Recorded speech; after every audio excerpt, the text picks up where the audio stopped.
Hello dear students, as usual I am Navneel God from Tagore School Parbatsar and we are studying our social studies book of class 7th. As you know, we have completed one lesson in history part of this lesson is this book. जैसा कि आप जानते हैं हम लोग इस book का जो हिस्ट्री पार्ट है उसमें से वन लेसन कंप्लीट कर चुके हैं and we have also completed the mostly completed the first lesson of geography part. और ये जो जियोग्राफी का पार्ट है इसमें से भी ये जो लेसन 1 है जिसका नेम था अवर एनवायरमेंट, ये हम लोग स्टडी कर रहे थे और ये लगभग कंप्लीट हो चुका है. आज हम इसको कंप्लीट कर देंगे. तो आइए स्टार्ट करते हैं third part of the first lesson of geography. Geography का तीसरा वीडियो.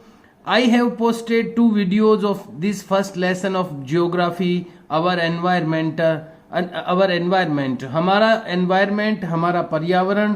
ये जो लेसन है जियोग्राफी का जो फर्स्ट लेसन है इसके 2 वीडियोस में ऑलरेडी पोस्ट कर चुका हूँ and it is the third video of this lesson. और ये आज का वीडियो थर्ड वीडियो है इस लेसन का end in this video we will try to complete the chapter. आज हम इस चैप्टर को कंप्लीट करने का प्रयास करेंगे. Let's start the today's study. आइए शुरू करते हैं आज की study. Ecosystem. What is ecosystem? Hindi में इकोसिस्टम को पारिस्थितिकी तंत्र कहते हैं, यानी आसपास की जो परिस्थिति होती है किसी भी जगह की उससे जो एक सिस्टम पैदा होता है जिसमें दोनों प्रकार की चीजें होती है. बायोटिक भी होती है, एबायोटिक भी होती है. बायोटिक और एबायोटिक के बारे में हम पढ़ चुके हैं पहले. बायोटिक का मतलब होता है जीव जंतुओं से या पौधों से बनी हुई चीजें और एबायोटिक का मतलब होता है निर्जीव चीजें. तो सजीव और निर्जीव दोनों के आपस में इंटरैक्शन से यानी क्रिया करने से एक सिस्टम डेवलप होता है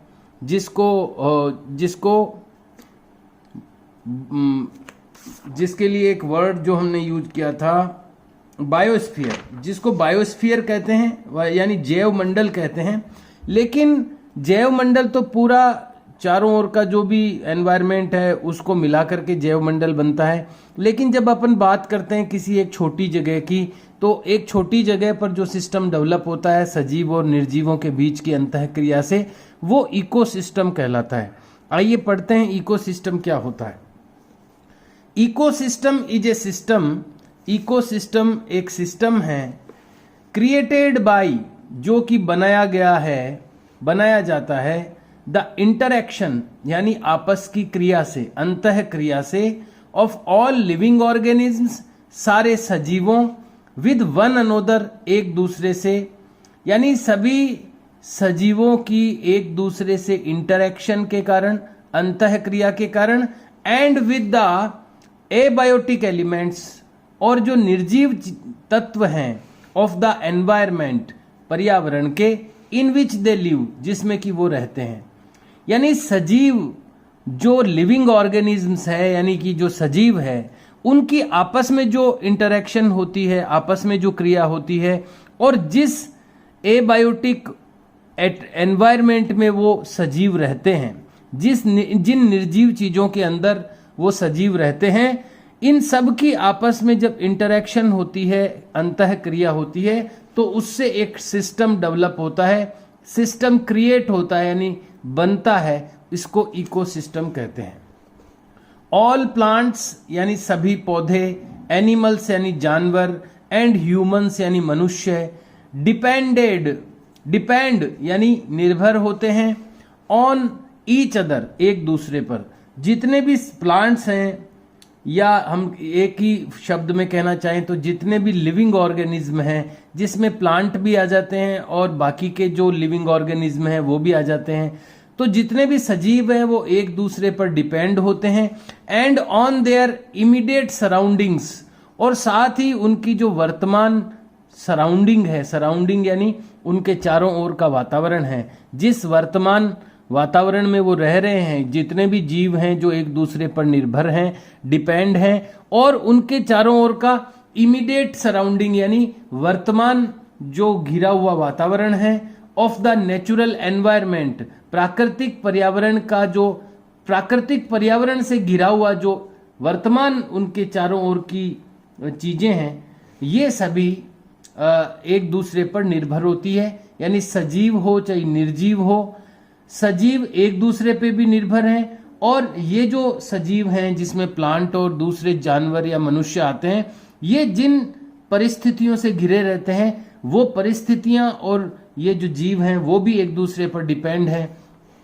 वेरियस, और इस तरह के कई छोटे छोटे इकोसिस्टम बन जाते हैं। जैसे कोई एक तालाब का इकोसिस्टम है, कोई एक पर्वत का इकोसिस्टम है, तो वहां रहने वाले जीव, पेड़ पौधे और वहां की परिस्थितियां जो भी है, वहां के जो पत्थर हैं, वहां का जो पहाड़ है, और भी जो आसपास की चीजें, इन सब को मिलाकर के एक पहाड़ का इकोसिस्टम बन जाता है, किसी तालाब का इकोसिस्टम बन जाता है।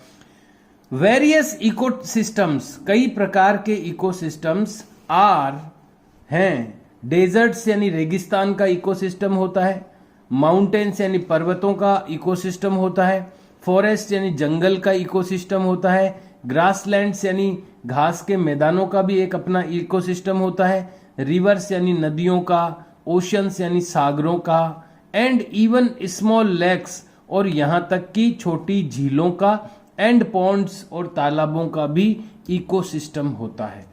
तो इकोसिस्टम एक ऐसा सिस्टम है जिसमें सभी सजीव और निर्जीव आपस में अंतः क्रिया करते हैं, इंटरेक्शन करते हैं और एक सिस्टम डेवलप करते हैं। एक सिस्टम वहां पर पैदा होता है, इसको इकोसिस्टम कहते हैं। ए लेक इकोसिस्टम, एक झील का इकोसिस्टम यहां पर समझाया गया है। इसको समझने से अपन समझ पाएंगे कि इकोसिस्टम क्या होता है। तो कई प्रकार के इकोसिस्टम होते हैं। यहां एक झील का, लेक यानी होती है झील, एक झील का क्या इकोसिस्टम हो सकता है या होता है, उसके बारे में यहां पर बताया गया है। ए लेक इकोसिस्टम, एक झील का इकोसिस्टम। जैसे हमने पढ़ा कई प्रकार के इकोसिस्टम होते हैं, माउंटेन का अलग इकोसिस्टम है, डेजर्ट का अलग इकोसिस्टम है, ग्रासलैंड का अलग इकोसिस्टम है। ऐसे ही एक झील का, एक लेक का भी इकोसिस्टम है। तो उस इकोसिस्टम में क्या होता है देखते हैं। इन ए लेक इकोसिस्टम, ध्यान से सुनिएगा आप, कैसे एक दूसरे पर डिपेंड होती है सब चीजें, सजीव और निर्जीव दोनों एक दूसरे पर किस तरह से निर्भर होती है कुछ चीजें। तो इसमें हमें देखने को मिलेगा कि इकोसिस्टम कैसे काम करता है। इन ए लेक इकोसिस्टम, एक झील के इकोसिस्टम में, द सनलाइट, जो सूर्य का प्रकाश है, दैट फॉल्स, जो कि गिरता है, ऑन द वाटर, पानी पर, promotes the growth of algae, वो एल्गी के वृद्धि को प्रमोट करता है, यानी आगे बढ़ाता है या उसका सहयोग करता है। पानी के अंदर जो काई होती है, जिसको एल्गी कहते हैं, हिंदी में इसको शैवाल कहते हैं। छोटे छोटे पौधे हैं ये, बहुत ही सूक्ष्म, जो दिखते भी नहीं है, माइक्रोस्कोप से देखना पड़ता है इनको। तो एल्गी जो है, एल्गी जो शब्द आया यहाँ पर, ये एल्गी एक प्रकार के सूक्ष्म प्लांट्स होते हैं, छोटे पौधे होते हैं। इनकी ग्रोथ को प्रमोट करता है, यानी इनकी ग्रोथ यानी इनकी वृद्धि को विकसित करने का काम कौन करता है? सनलाइट। जो सूरज की प्रकाश की किरणें हैं वो जब पानी पर गिरती है तो वो एल्गी, पानी के अंदर जो एल्गी होती है, जो छोटे प्लांट्स होते हैं, उनकी ग्रोथ को प्रमोट करते हैं यानी उसको आगे बढ़ाते हैं। और ये एल्गी क्या करती है? एल्गी को तो सनलाइट ने डेवलप कर दिया या उसको प्रमोट कर दिया। द एल्गी प्रोड्यूसेज ऑक्सीजन, और ये जो एल्गी होती है ये ऑक्सीजन पैदा करती है, ऑक्सीजन को प्रोड्यूस करती है फॉर एनिमल्स, जानवरों के लिए, लाइक फिश एंड फ्रॉग्स, मछलियां और मेंढकों के लिए जो ऑक्सीजन चाहिए उनको ये एल्गी पैदा करती है। लिविंग इन द लेक, जो कि रहते हैं उस झील में, एंड प्रोवाइड्स, और प्रदान करती है, फूड यानी भोजन, फॉर माइक्रोस्कोपिक एनिमल्स। ये उसके अंदर जो एकदम सूक्ष्म जीव होते हैं पानी के अंदर, जिनको माइक्रोस्कोपिक एनिमल कहा जाता है, ऐसे जो सूक्ष्म जीव होते हैं उनके लिए भोजन भी प्रदान करती है ये एल्गी। देखो एल्गी को किसने बढ़ाया? सूरज की किरणों ने प्रमोट किया। एल्गी ने क्या किया? दो काम किए। एक तो उसने ऑक्सीजन प्रोड्यूस की जिससे कि फिश या फ्रॉग्स को ऑक्सीजन मिल पाई। दूसरा काम उसने किया कि उसके अंदर जो माइक्रोस्कोपिक एनिमल्स हैं, पानी में बहुत सूक्ष्म जो जीव हैं, उनको खाना भी इस एल्गी से मिलता है। और fish eat the microscopic animals, और मछलियां उन माइक्रोस्कोपिक एनिमल्स को खाती है। माइक्रोस्कोपिक एनिमल्स किसको खाते हैं? एल्गी को। उस माइक्रोस्कोपिक ऑर्गेनिज्म यानी सूक्ष्म जीवों को कौन खाता है? मछलियां खाती है।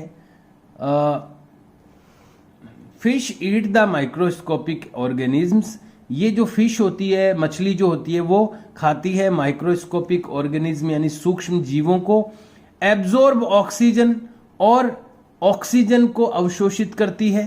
प्रेजेंट इन द वाटर, जो कि पानी में उपस्थित होती है। एंड स्पेल, और वापस निकालती है। मछलियां जो होती है वो ऑक्सीजन तो ले लेती है, एब्जॉर्ब कर लेती है पानी में जो होती है, और वापस क्या निकालती है? Carbon dioxide. एंड एक्सपेल यानी वापस निकालती है कार्बन डाइऑक्साइड।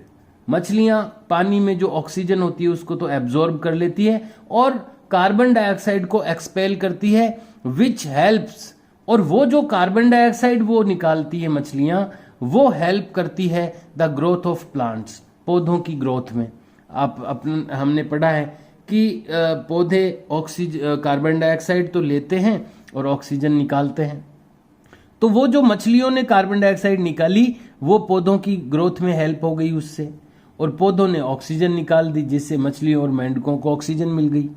और साथ ही वहां पर एल्गी भी है, वो एल्गी भी ऑक्सीजन निकाल रही है और वो भोजन भी दे रही है छोटे छोटे जानवरों को, वो जानवर मछलियां खा रही है। तो एक दूसरे से जुड़ी हुई है सारी चीजें। इससे एक सिस्टम डेवलप हुआ है वहां पर, इसको बोलते हैं इकोसिस्टम। अब देखिए, इफ द एल्गी डिसअपियर्ड, अगर ये एल्गी गायब हो जाए वहां से, तो आपको क्या लगता है एक ही चीज गायब हुई है तो उसी चीज पे फर्क पड़ेगा क्या? बिल्कुल नहीं, इससे जुड़ी हुई कई चीजों पे इसका इफेक्ट आता है। अगर एल्गी डिसअपियर हो जाए वहां से, एल्गी अगर वहां से गायब हो जाए, everything else would be affected. हर कोई, हर चीज, एल्स यानी भी, हर चीज भी वुड बी अफेक्टेड यानी अफेक्टेड होगी, प्रभावित होगी। हर चीज प्रभावित होगी। जितनी भी चीजें हैं उस झील में, उस लेक के अंदर जितनी भी चीजें हैं वो सब अफेक्टेड होगी, वो सब प्रभावित होगी अगर एल्गी डिसअपियर हो जाए। माइक्रो ऑर्गेनिजम्स यानी सूक्ष्म जीव would not have enough food, सूक्ष्म जीवों को पर्याप्त भोजन नहीं मिलेगा क्योंकि वो एल्गी से ही तो लेते हैं भोजन, तो उनको भोजन नहीं मिलेगा। Fish would not have enough oxygen, और मछलियों को पर्याप्त ऑक्सीजन नहीं मिलेगी क्योंकि एल्गी तो देती है oxygen. And plants would have laser carbon dioxide, और जब मछलियां नहीं रहेगी, अगर मछलियों को ऑक्सीजन नहीं मिलेगी तो मछलियां मर जाएगी, मछलियां मर जाएगी तो ऑक्सीजन नहीं पैदा होगी तो प्लांट्स नहीं जी पाएंगे।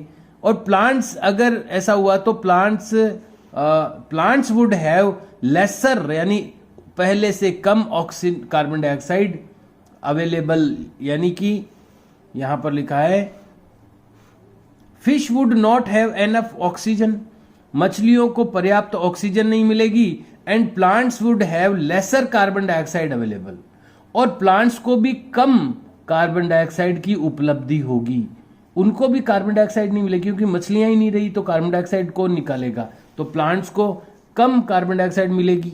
Which is necessary for their growth, जो उनकी ग्रोथ के लिए जरूरी है, प्लांट्स की ग्रोथ के लिए।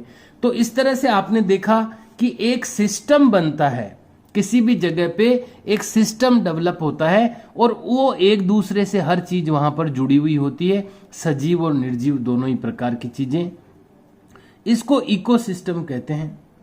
और इकोसिस्टम में अगर कोई चीज, एक चीज प्रभावित होती है तो उसका असर पूरे सिस्टम पर पड़ता है, इसको इकोसिस्टम कहते हैं।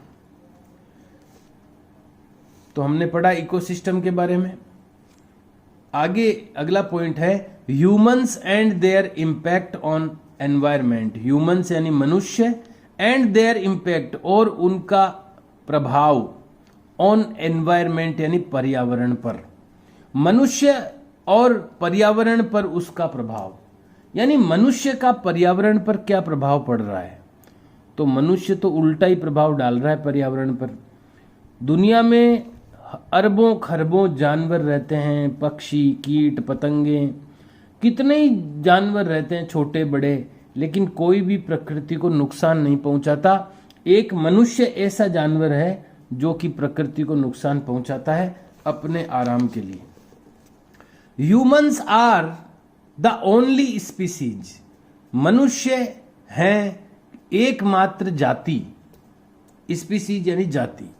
Humans are the only species, मनुष्य है एकमात्र जाति दैट हैज इम्पैक्टेड, जो कि प्रभाव रखती है द एनवायरमेंट, पर्यावरण पर, to a very great extent, एक बहुत ही बड़ी सीमा तक। यानी मनुष्य एक ऐसी जाति है, दुनिया में कितने ही जानवर रहते हैं, लेकिन मनुष्य एक ऐसी स्पीसीज है, ऐसी जाति है जो कि पर्यावरण पर एक बड़ा प्रभाव डालता है। इन देयर एफर्ट यानी प्रयत्न, उनके प्रयत्नों में यानी मनुष्य के प्रयत्नों में, to make life more comfortable, life को, अपने जीवन को ज्यादा आरामदायक बनाने के लिए, मनुष्य अपनी लाइफ को ज्यादा कंफर्टेबल बनाने के लिए, सेफ यानी सुरक्षित बनाने के लिए, एंड प्रोग्रेसिव और विकसित बनाने के लिए, यानी मनुष्य अपने जीवन को सुरक्षित रखने के लिए, आरामदायक बनाने के लिए और प्रोग्रेसिव यानी विकसित बनाने के लिए, ह्यूमंस हैव बीन एक्सप्लोटिंग, मनुष्य हैव बीन एक्सप्लोइटिंग यानी शोषण कर रहा है, एक्सप्लोइट करना यानी शोषण करना, मनुष्य, ह्यूमंस हैव बीन एक्सप्लोइटिंग, मनुष्य शोषण कर रहा है देयर सराउंडिंग्स, उसके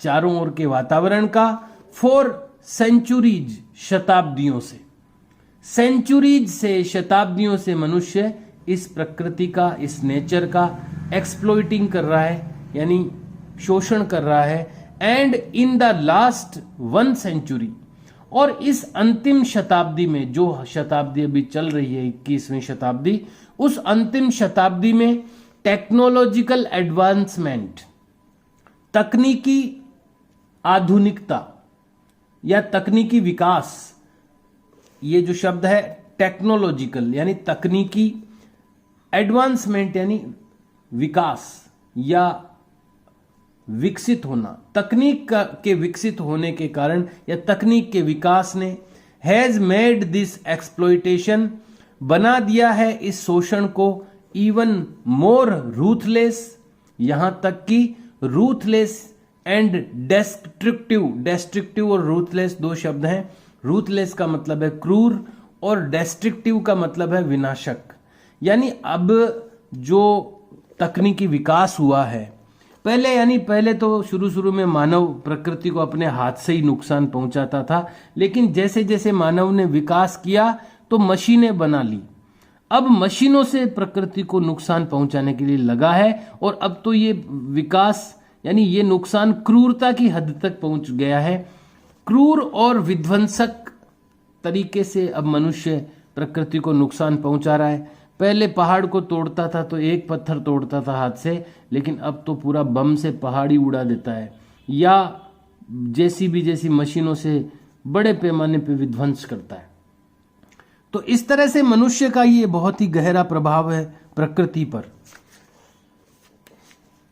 ह्यूमन एक्टिविटीज, मनुष्य की जो क्रियाकलाप है, मनुष्य की जो एक्टिविटीज हैं, सच एज एग्रीकल्चर, जैसे कि खेती, इंडस्ट्री यानी उद्योग, ट्रांसपोर्ट यानी यातायात, कंस्ट्रक्शन यानी निर्माण कार्य, एटसेट्रा आदि, हैव एडवर्सली इफेक्टेड, प्रतिकूल प्रभाव डालते हैं।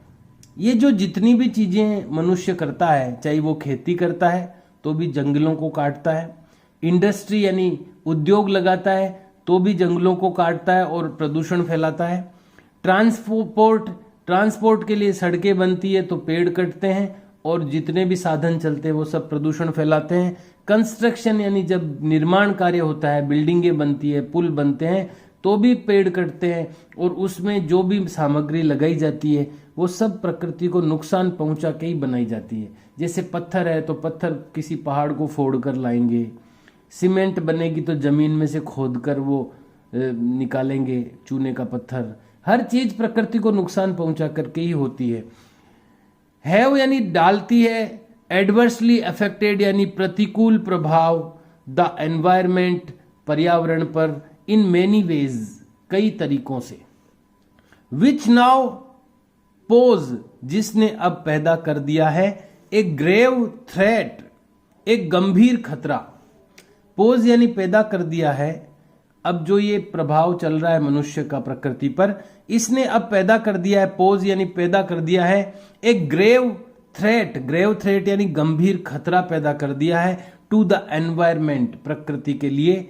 द फॉरेस्ट्स आर वैनिशिंग, जो फॉरेस्ट्स यानी जंगल हैं वो वैनिशिंग यानी गायब हो रहे हैं। द पोलर ध्रुवीय, देखिए धरती के एक तो उत्तरी ध्रुव है ऊपर की तरफ, नीचे एक दक्षिणी ध्रुव है, दोनों ध्रुवों पर बर्फ जमी हुई रहती है। तो बर्फ के वहां पर कई पहाड़ हैं, कई बर्फ के चोटियां, बर्फ से ढका रहता है दोनों जो पोल्स हैं। द पोलर आइस कैप्स, जो ध्रुवीय बर्फ की चोटियां हैं, आर मेल्टिंग वो पिघल रही है क्योंकि गर्मी बढ़ रही है। मैनी प्लांट्स एंड एनिमल्स, बहुत से पौधे और जानवर, हैव बिकम एक्सटिंक्ट हो चुके हैं, विलुप्त, एक्सटिंक्ट यानी गायब हो चुके हैं धरती से, उनकी जाति गायब हो चुकी है। एक्सटिंक्ट हो चुके हैं यानी गायब हो चुके हैं, विलुप्त हो चुके हैं बहुत सारे जानवर और पौधे। Due to a rapid climatic changes, rapid यानी तेजी से, क्लाइमेटिक यानी जलवायु में, चेंजेज यानी परिवर्तन। तेजी से ये जो जलवायु में परिवर्तन हुआ है, क्लाइमेटिक चेंजेज आए हैं, रैपिड यानी तेज गति से, इसके कारण से कई जानवर और पौधे गायब हो चुके हैं। एंड पॉल्यूशन ऑफ लैंड, और धरती पे जो पॉल्यूशन हुआ है, जो प्रदूषण हुआ है, उसके कारण भी लैंड, वाटर एंड एयर, धरती का प्रदूषण, पानी का प्रदूषण और हवा का प्रदूषण, हैज रीच्ड डेंजरस लेवल्स, पहुंच चुका है खतरनाक लेवल तक, पहुंच चुका है डेंजरस लेवल तक, खतरनाक स्तर पर पहुंच गया है। वी देयरफॉर, हमें इसीलिए, नीड टू टेक मेजर्स, जरूरत है लेने की उपाय, इसीलिए हमें उपाय करने की जरूरत है, to stop this environmental damage, इस पर्यावरण के नुकसान को रोकने के लिए। एनवायरमेंटल डैमेज यानी पर्यावरण के नुकसान को स्टॉप करने के लिए हमें कुछ मेजर्स लेने की जरूरत है, कुछ उपाय करने की जरूरत है, इमीडिएटली यानी तुरंत। If we are to leave a healthy planet, if यानी यदि, इफ वी आर यदि हम हैं, टू लीव यानी छोड़ना चाहते हैं, यदि हम छोड़ना चाहते हैं, ए हेल्दी प्लैनेट एक स्वस्थ ग्रह, अपना जो ये अर्थ है, अपनी जो धरती है वो एक प्लैनेट है, अगर हम इसको हेल्दी छोड़ना चाहते हैं, अगर हम इसको स्वस्थ छोड़ना चाहते हैं, फॉर आवर फ्यूचर जनरेशंस, हमारी भविष्य की पीढ़ियों के लिए, अगर आने वाली फ्यूचर जनरेशंस के लिए, हमारी आने वाली पीढ़ियों के लिए हम इस पर्यावरण को एक स्वस्थ रूप में छोड़ना चाहते हैं, तो हमें कुछ करना पड़ेगा। इमीडिएटली हमें कुछ मेजर्स की नीड है, कुछ उपायों की जरूरत है कि हम कैसे बचाएं इस धरती को। यहां पर एक बॉक्स दिया हुआ है अलग से, एक्स्ट्रा बिट यानी अलग से टुकड़ा, बिट यानी टुकड़ा होता है, अलग से एक टुकड़ा दिया हुआ है, इसको भी पढ़ते हैं क्या लिखा है इसमें। सम ऑफ द मेजर एक्शंस, कुछ बड़े एक्शंस यानी कार्य, बाई ह्यूमंस यानी मनुष्यों के द्वारा, कुछ बड़े कार्य मनुष्यों के द्वारा, विच अफेक्ट द एनवायरमेंट, जो कि एनवायरमेंट यानी पर्यावरण को अफेक्ट यानी प्रभावित करते हैं, एज फॉलोज, वो निम्न प्रकार से हैं। यानी कुछ ऐसे बड़े एक्शन, बड़े काम जो मनुष्य के द्वारा किए जाते हैं और पर्यावरण पे उनका बड़ा प्रभाव पड़ता है, वो इस तरह से है। पहला है इंडस्ट्रियलाइजेशन। इंडस्ट्रियलाइजेशन का मतलब है औद्योगिकीकरण या इंडस्ट्रीज लगाना या उद्योग धंधे लगाना। इंडस्ट्रियलाइजेशन करता है मनुष्य, उसका क्या प्रभाव पड़ता है? कॉजेज यानी पैदा करता है। जब फैक्ट्रियां लगती है, इंडस्ट्री लगती है तो प्रदूषण पैदा होता है, धुआं पैदा होता है वहां से। कॉजेज यानी पैदा करता है, स्मोक यानी धुआं, एंड अदर केमिकल पोल्यूटेंट्स, और दूसरे रासायनिक प्रदूषक। केमिकल पोल्यूटेंट्स यानी रासायनिक प्रदूषक, और जो स्मोक है यानी धुआं है वो इससे पैदा होता है। विच गो इनटू द एयर, जो कि जाता है हवा में, एंड वाटर अराउंड देम, और पानी में भी जाता है जो इसके चारों ओर होता है। यानी जो पानी के स्रोत होते हैं उस औद्योगिकीकरण के चारों ओर, जो पानी के सोर्स होते हैं उसमें भी वो धुआं जाता है, या जो पोल्यूटेंट है, फैक्ट्रियों से गंदगी निकलती है वो पानी में जाके मिला देते हैं कई लोग, तो पानी में भी जाती है चीजें औद्योगिकीकरण से, पोल्यूटेंट्स पानी में जाके मिक्स होते हैं, और स्मोक जो होता है, धुआं जो होता है, वो एयर में जाके मिक्स होता है। और इसके कारण से क्या होता है? दिस कॉजेज कंटेमिनेशन, ये इससे पैदा होता है संदूषण। कंटेमिनेशन यानी संदूषण, इससे दिस कॉजेज कंटेमिनेशन, ये पैदा करता है कंटेमिनेशन को, यानी कि संदूषण को, प्रदूषण को, of both air and water, दोनों में, एयर में भी और वाटर में, दोनों में ये कंटेमिनेशन पैदा करती है, ये चीजें संदूषण पैदा करती है। विच अफेक्ट्स पीपल, जो कि प्रभावित करती है लोगों को, who live in close proximity, जो कि रहते हैं एकदम निकट की जगह में, जो क्लोज प्रॉक्सिमिटी में रहते हैं यानी निकटता से रहते हैं, पास की जगह में रहते हैं, ऐसी फैक्ट्रियों के, उनमें ये प्रभाव डालती है, ये उन लोगों पर ये चीजें प्रभाव डालती है। वहां की हवा प्रदूषित हो जाती है, वहां का पानी प्रदूषित हो जाता है। तो कुछ चीजें जो मनुष्य के द्वारा से पर्यावरण पर बहुत हानिकारक प्रभाव जो पड़ रहे हैं, उनमें से एक बड़ा है इंडस्ट्रियलाइजेशन यानी औद्योगिकीकरण। एक तो ये हो गया। दूसरा बर्निंग ऑफ ड्राई। अब बर्निंग दूसरी चीज है कि मनुष्य कई चीजों को जलाता है सफाई के लिए, भाई वो चीज कचरा हटाने के लिए उनको बर्न करता है, तो उससे भी धुआं निकलता है।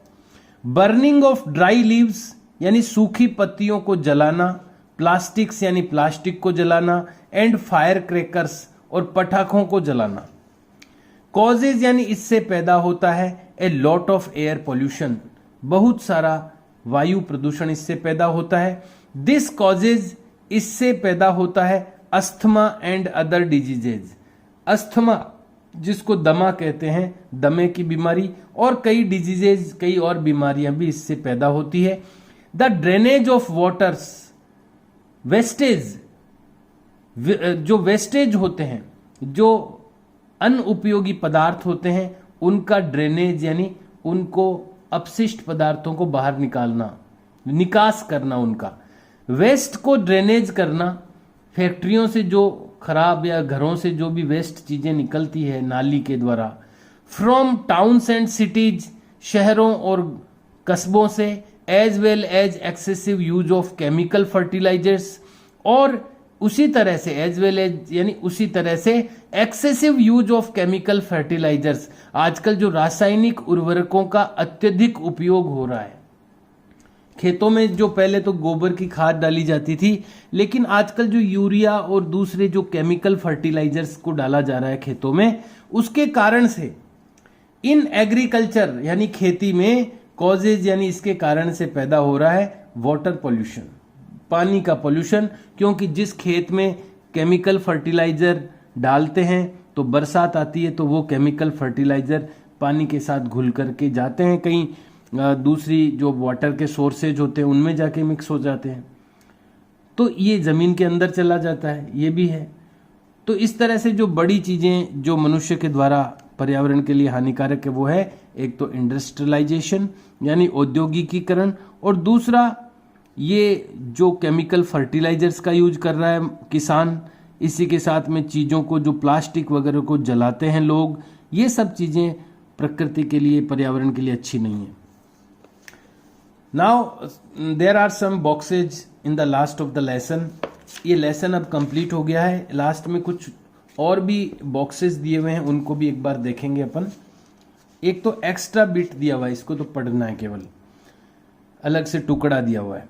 अकॉर्डिंग टू एस्टिमेट्स, अनुमान के आधार पर, ए मैच्योर लीफी ट्री, एक परिपक्व पत्तेदार जो ट्री होता है, जो पेड़ होता है, प्रोड्यूसेज यानी पैदा करता है, एज मच ऑक्सीजन, इतनी ज्यादा ऑक्सीजन। एक परिपक्व पत्तेदार जो लीफी ट्री होता है वो इतनी ऑक्सीजन पैदा करता है इन ए सीजन, एक सीजन में, as 10 people inhale in a year, कि जितनी की 10 लोग अंदर लेते हैं एक साल में। यानी 10 लोग जितनी एक साल में ऑक्सीजन लेते हैं उतनी ऑक्सीजन एक बड़ा मैच्योर लीफी ट्री यानी पत्तेदार जो ट्री होता है, पेड़ होता है, वो अकेला पैदा कर देता है इतनी ऑक्सीजन। ये अलग से बताया गया है। और यहाँ पर एक ब्रेन स्टॉर्मिंग जो एक्सरसाइज दी गई है, ये आपको अपनी नोटबुक में करनी है। तो ये आपको आज का रिटर्न वर्क होगा। देखिए इसमें क्या लिखा है। नेम यानी नाम बताइए 2 एनिमल्स, 2 जानवरों के, ईच यानी प्रत्येक में 2 जानवरों के नाम बताइए, विच आर पार्ट, जो कि हिस्सा हैं, of these ecosystems, in ecosystems का। यहां पर 3 प्रकार के इकोसिस्टम के नाम दिए गए हैं। इनमें से हर एक में 2-2 एनिमल्स के नाम लिखने अपने को, कि इस इकोसिस्टम में कौन से 2 एनिमल इसका पार्ट होते हैं। तो पहला है डिज, ये आपको क्वेश्चन लिखना है, ऊपर लिख देना ब्रेन स्टॉर्मिंग, ऐसा कैप्शन डाल के और क्वेश्चन लिख देना ये, और उसके बाद में नंबर 1 लिख के डेजर्ट्स लिख के डैश लगाना। डेजर्ट में कौन कौन से एनिमल होते हैं, यानी उसमें जो रेगिस्तान होता है, डेजर्ट यानी रेगिस्तान, वहां पर कौन कौन से होते हैं, तो यहाँ वहां पर आप डेजर्ट्स में डैश लगा के लिख सकते हैं कैमल और स्नेक। एक तो ऊंट होता है रेगिस्तान में, एक सांप होता है। नंबर 2 है ओशन यानी महासागरों में, तो उसमें फिश और ऑक्टोपस, ये 2 उसमें होते हैं। माउंटेन्स पे क्या क्या, बकरी और याक, गोट एंड याक, ये आप इसमें डैश लगा के लिख सकते हैं। पहले ये 1 नंबर लिखना है डेजर्ट्स, उसमें डैश लगा के ये दोनों एनिमल्स। सेकंड लाइन में ओशन, उसमें भी डैश लगा के ये दोनों एनिमल्स, और फिर थर्ड लाइन में माउंटेन्स, उसमें भी डैश लगा के ये, और ये क्वेश्चन भी आपको मेंशन करना है। Now there is a second question on your own, आपको स्वयं करना है। वैसे तो इसमें ये लिखा हुआ है कि आपको ये स्वयं करना है, लेकिन फिर भी मैंने आपके लिए कुछ इसमें कुछ हिंट्स और गाइडलाइन दी है, उसी के आधार पर आप करेंगे इसको। तो एक तो आपको ये ब्रेन स्टॉर्मिंग वाला क्वेश्चन करना है, और उसके बाद में है ऑन योर ओवन, एक लाइन छोड़ करके आपको ये मेंशन करना है ऑन योर ओवन, आप अपने स्वयं करें इसको। इसमें क्वेश्चन लिखना है आपको, मेक ए लिस्ट, एक लिस्ट बनाइए, ऑफ ऑल द पोल्यूटेंट्स, सभी प्रदूषकों की। देखो पोल्यूशन और पोल्यूटेंट्स 2 अलग अलग शब्द हैं। पोल्यूशन यानी होता है, पोल्यूशन यानी प्रदूषण होता है, और पोल्यूटेंट्स का मतलब होता है प्रदूषण करने वाले तत्व, प्रदूषक कहते हैं उनको। तो आपको पोल्यूटेंट्स की लिस्ट बनानी है, दैट यू यूज, जो कि आप यूज करते हैं, एट होम, घर पर, जो घर पर यूज करते हैं, ऐसे पोल्यूटेंट्स की लिस्ट बनानी है। इन योर डेली लाइफ, आपके रोजाना के जीवन में। आल्सो राइट, और ये भी लिखें, हाउ यानी कैसे, ईच वन, इनमें से प्रत्येक, जो भी आप नाम लिखेंगे उनमें से प्रत्येक, ऑफ दीज पोल्यूट्स, इनमें से जो प्रत्येक है, पोल्यूट्स यानी प्रदूषित करता है, अवर एनवायरमेंट, हमारा पर्यावरण, इनमें से प्रत्येक जो पोल्यूटेंट आप लिखेंगे वो कैसे पोल्यूट करता है, कैसे प्रदूषित करता है हमारे पर्यावरण को। तो आपको ये क्वेश्चन नोट डाउन करना है पहले, और उसके बाद में एक टेबल बनानी है। टेबल में सबसे पहला कॉलम होगा सीरियल नंबर का, सेकंड कॉलम आपको बनाना है नेम ऑफ पोल्यूटेंट का, नेम ऑफ पोल्यूटेंट,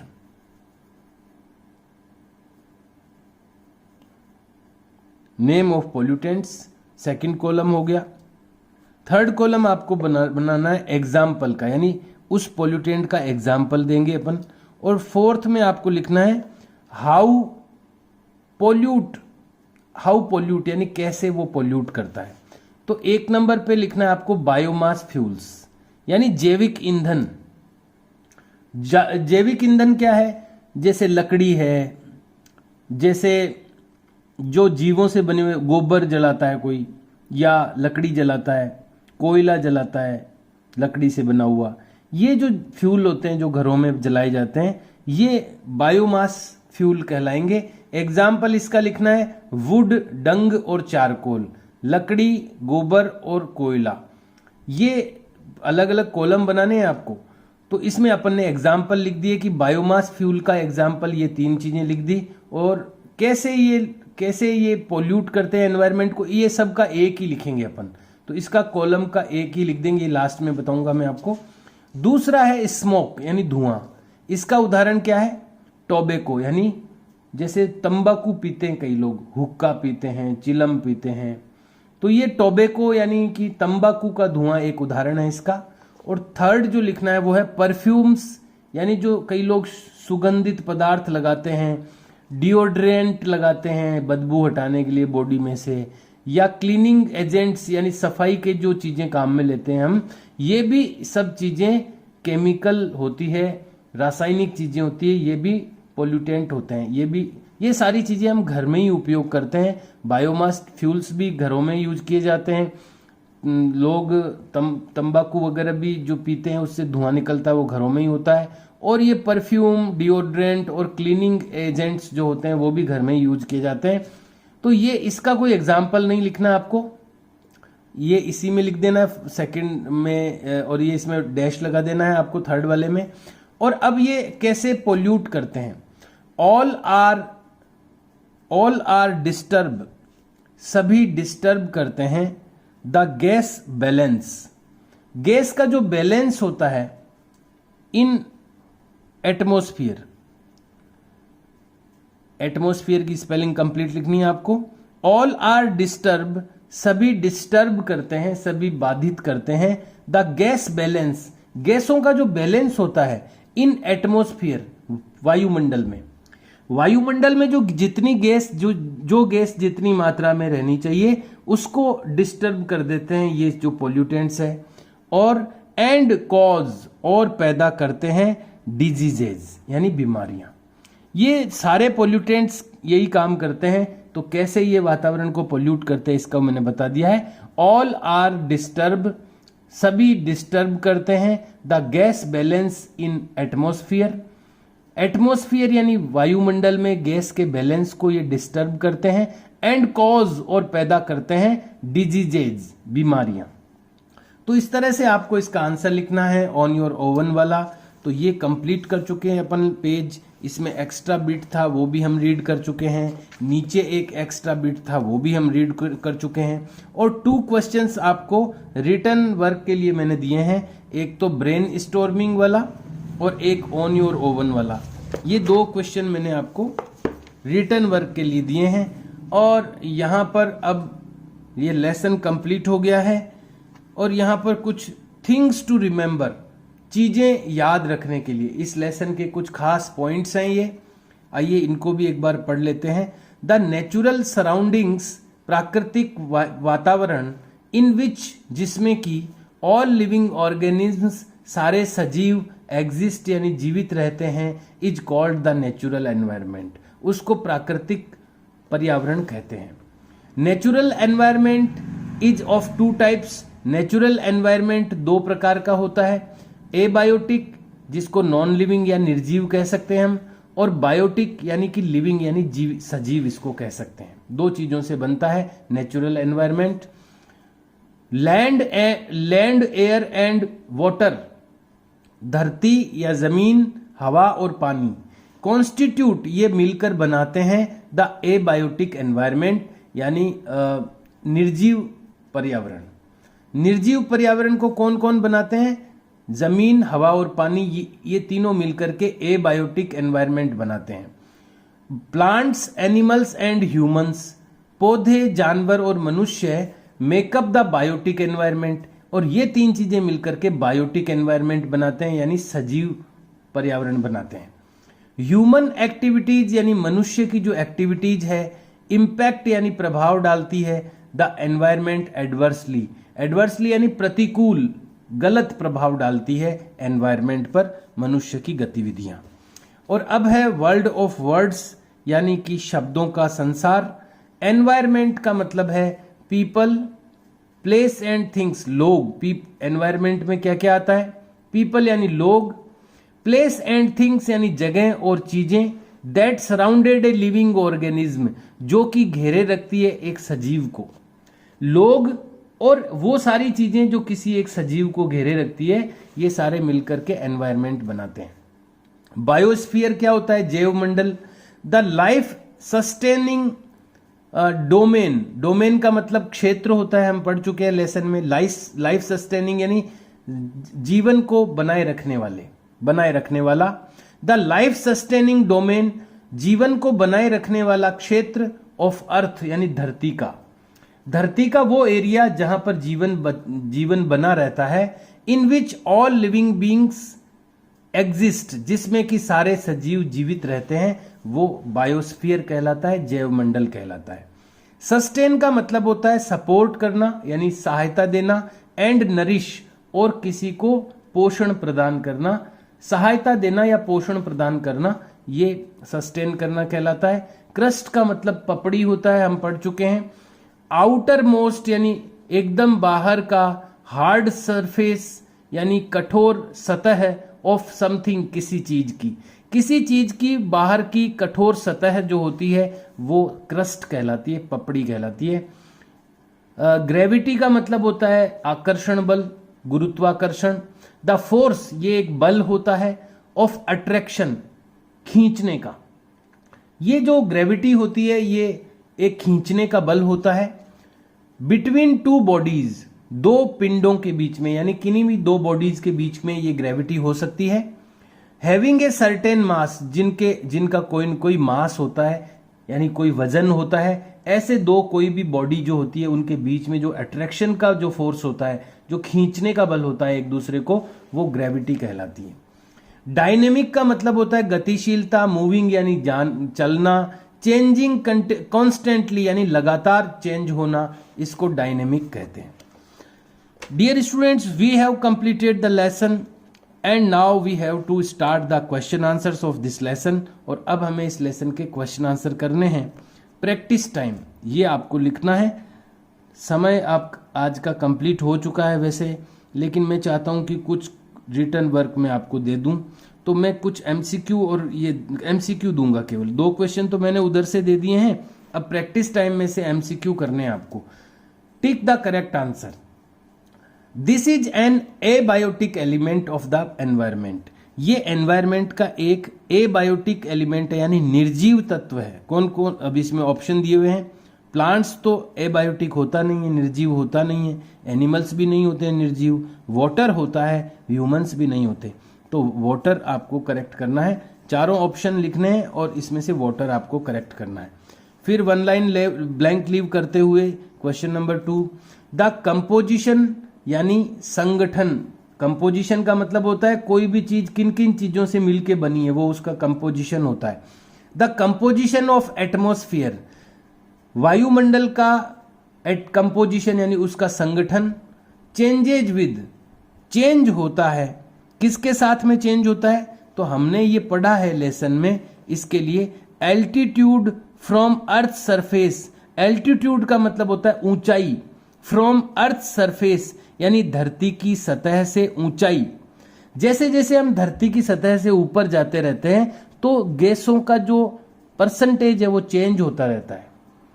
कौन सी गैस कितनी मात्रा में है वो नीचे अलग होती है। जैसे जैसे हम एल्टीट्यूड्स पर जाते हैं, हम ऊंचाइयों पे जाते हैं, तो ये चेंज होता जाता है। तो बी ऑप्शन है इसमें। इसमें क्या क्या लिखा हुआ था? ए में लिखा हुआ था डिस्टेंस फ्रॉम इक्वेटर। इक्वेटर यानी होती है भूमध्य रेखा, धरती के बीच की रेखा। उससे डिस्टेंस के कारण से ये एटमॉस्फेयर का कंपोजिशन चेंज होता है। एक तो ये लिखा हुआ था। फिर लिखा हुआ था एल्टीट्यूड्स फ्रॉम अर्थ सरफेस, धरती की सरफेस से ऊंचाई पर ये चेंज होता रहता है, तो ये करेक्ट ऑप्शन है। एक लिखा था चेंज इन सीजन, मौसम में बदलाव से ये चेंज होता है, ये नहीं था। नन ऑफ दीज, इनमें से कोई नहीं, तो बी आंसर आपका करेक्ट है, ये आपको लिखना है। Question number 3, the abiotic biotic interaction. Abiotic और बायोटिक अंतःक्रिया, इन दोनों सजीव और निर्जीवों में अंतःक्रिया रिजल्ट्स इन वेरिएशन ऑफ, इसका जो परिणाम है वो होता है वेरिएशन यानी बदलाव। किस चीज में बदलाव होता है इसके कारण से? तो इसके कारण से कई चीजों में बदलाव होता है। इसमें ऑप्शन दिए हुए हैं, सोइल यानी मिट्टी, वेजिटेशन यानी वनस्पति, फिर सी में लिखा हुआ है क्लाइमेट यानी मौसम या जलवायु, और डी में लिखा हुआ है डिस्ट्रीब्यूशन ऑफ प्लांट्स, पौधों का वितरण। तो हमने जो लेसन में आया है उस बेसिस पर मैं आपको बता रहा हूं, ये लाइन आई है अपने लेसन में। तो ये जो बायोटिक और एबायोटिक का जो इंटरेक्शन होता है उसके कारण से सोइल में वेरिएशन आता है, यानी मिट्टी में बदलाव आता है, वेजिटेशन यानी वनस्पतियों में बदलाव आता है, प्लांट्स के डिस्ट्रीब्यूशन में भी बदलाव आता है, और ये क्लाइमेट का बदलाव इसमें नहीं आया था। तो ये 3 ऑप्शन राइट है यहाँ पर, तो ए और बी और डी। आप सोच रहे होंगे ऑप्शन तो एक ही राइट होता है, लेकिन ये यहाँ पर जो ये सेंटेंस आया था अपनी बुक में, मैंने उसको देखा तो ये तीनों चीजें उसमें लिखी हुई है, इसलिए अपने को तीनों ऑप्शन राइट करने हैं। Question number 4, these are producers, ये प्रोड्यूसर्स हैं यानी उत्पादन करने वाले हैं। कौन?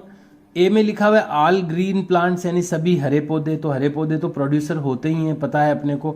उसके अलावा लिखा हुआ है हर्बीवोरस यानी पौधों को खाने वाले, कर्निवोरस मांस खाने वाले, ह्यूमंस यानी मनुष्य। तो प्रोड्यूसर्स तो केवल ग्रीन प्लांट्स ही होते हैं, तो ये ऑप्शन इसका राइट है। Question number 5, this human activity, ये मनुष्य की जो एक्टिविटी है, has not harmed the environment, ये मनुष्य की जो एक्टिविटी है वो एनवायरमेंट को हार्म नहीं करती, नुकसान नहीं पहुंचाती। ए में लिखा हुआ है माइनिंग यानी खाने खोदना, बी में लिखा हुआ है डिफोरेस्टेशन यानी जंगलों को काटना, सी में लिखा हुआ है पोल्यूशन यानी प्रदूषण करना, डी में लिखा हुआ है एजुकेशन यानी शिक्षा प्रदान करना। तो एजुकेशन से एनवायरमेंट को नुकसान नहीं पहुंचता है, so D is the correct option. Dear students, you have to do all these 5 questions, ये 5 जो MCQ हैं वो आपको करने हैं, और इससे पहले जो 2 क्वेश्चंस मैंने पिछले पेज से आपको दिए थे वो भी आपको करने हैं। We will do the next question and answer of this question and of this lesson in our next video.